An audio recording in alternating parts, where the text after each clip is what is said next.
Obras completas de Sigmund Freud. Parte 134. Prólogo para un libro de Theodor Reik. 1919. El psicoanálisis es un hijo de la indigencia médica. Surgió de la necesidad de auxiliar a los enfermos neuróticos, a quienes ningún beneficio podían ofrecer el reposo, la hidroterapia o el tratamiento eléctrico.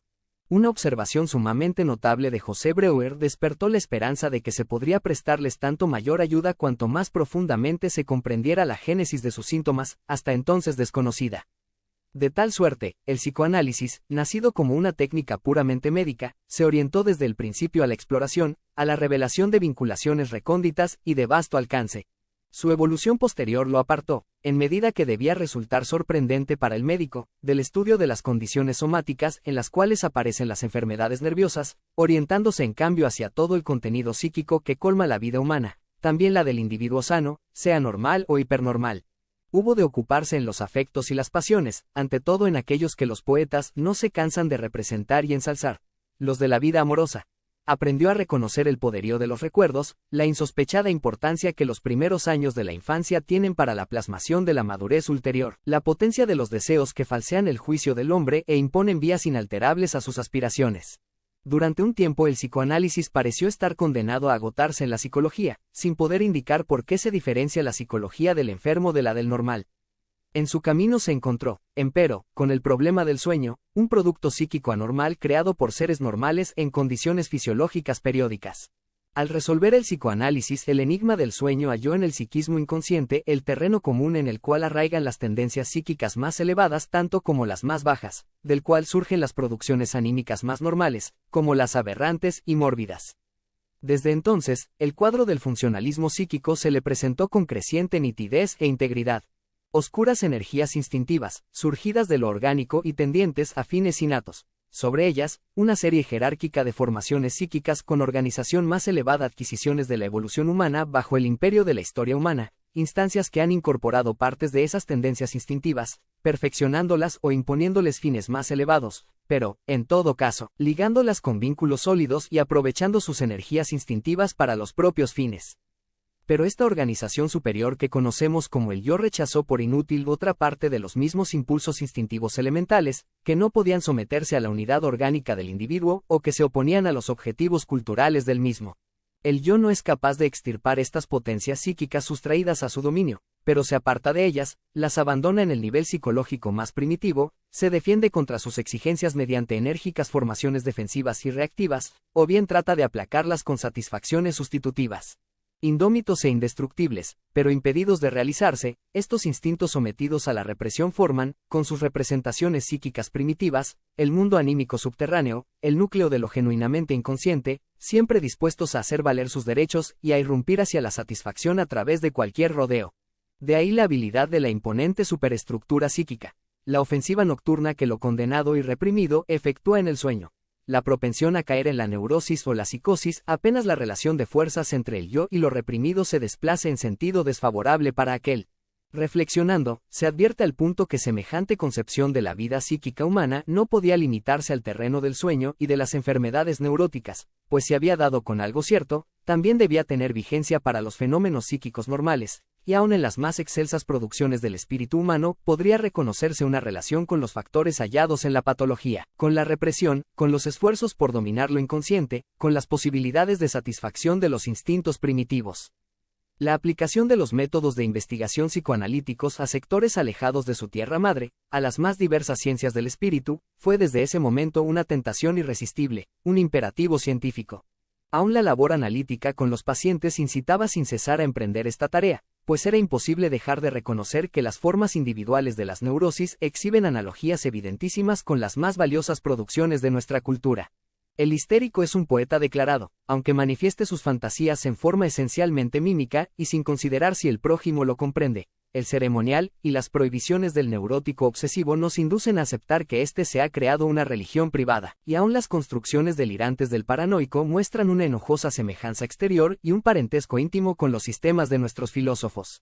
No es posible rehuir la impresión de que estos enfermos emprenden, en forma social, las mismas tentativas para solucionar sus conflictos y para atenuar sus necesidades imperiosas, que suelen llamarse poesía, religión y filosofía, cuando son realizadas en una forma convencional para la mayoría de los seres.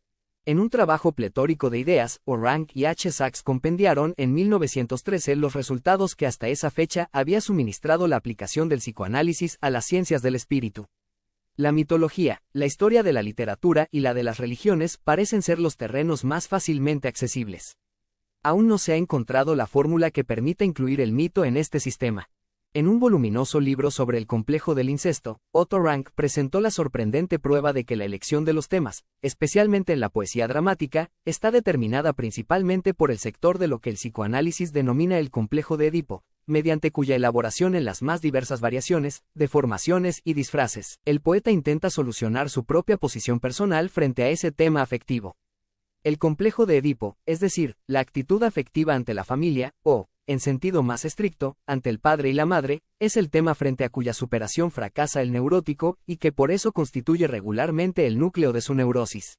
Sin embargo, su importancia no obedece a una mera coincidencia incomprensible para nosotros, sino que son los hechos biológicos de la prolongada dependencia y de la lenta maduración del joven ser humano, así como de la complicada evolución de su capacidad amorosa, los que se expresan en esta acentuación del vínculo con los padres, los que tienen por consecuencia que la superación del complejo de Edipo coincida con el dominio más adecuado sobre la herencia arcaica, animal, del hombre.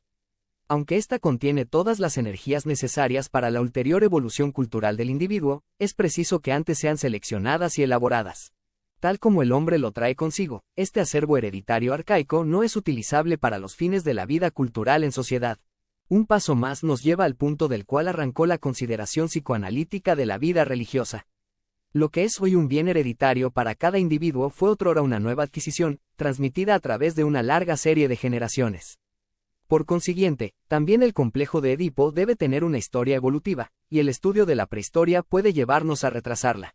La investigación científica admite que la vida familiar humana fue en lejanas épocas prehistóricas muy distinta de la que ahora es, logrando confirmar esta presunción mediante el estudio de los pueblos primitivos que sobreviven actualmente.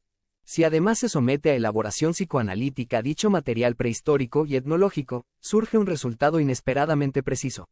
Dios Padre había existido otrora en carne y hueso sobre la tierra, ejerciendo su poderío dominante como cacique de la primitiva horda humana, hasta que sus hijos, unidos, lo mataron.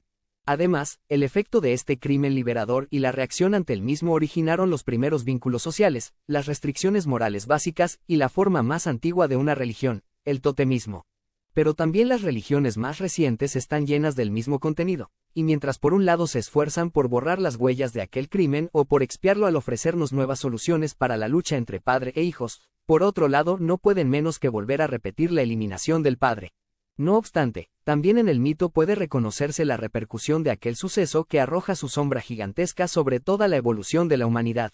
Esta hipótesis, basada en las comprobaciones de Robertson Smith y desarrollada por mí, en 1912, en Totem y Tabú, Theodore Reik la tomó como fundamento de sus estudios sobre los problemas de la psicología de las religiones, cuyo primer volumen tenemos ante nuestros ojos. Fieles a la técnica psicoanalítica, estos trabajos parten de particularidades de la vida religiosa, hasta ahora incomprendidas, para ganar a través de su escrutación un conocimiento sobre las precondiciones básicas y los fines últimos de las religiones, teniendo constantemente presentes los vínculos entre lo prehistórico y lo primitivo de hoy en día, así como la relación entre los productos culturales y las formaciones sustitutivas de las neurosis. Por lo demás, podemos remitirnos a la introducción del autor, expresando nuestra esperanza de que su obra se recomendará por sí misma a la consideración de los entendidos.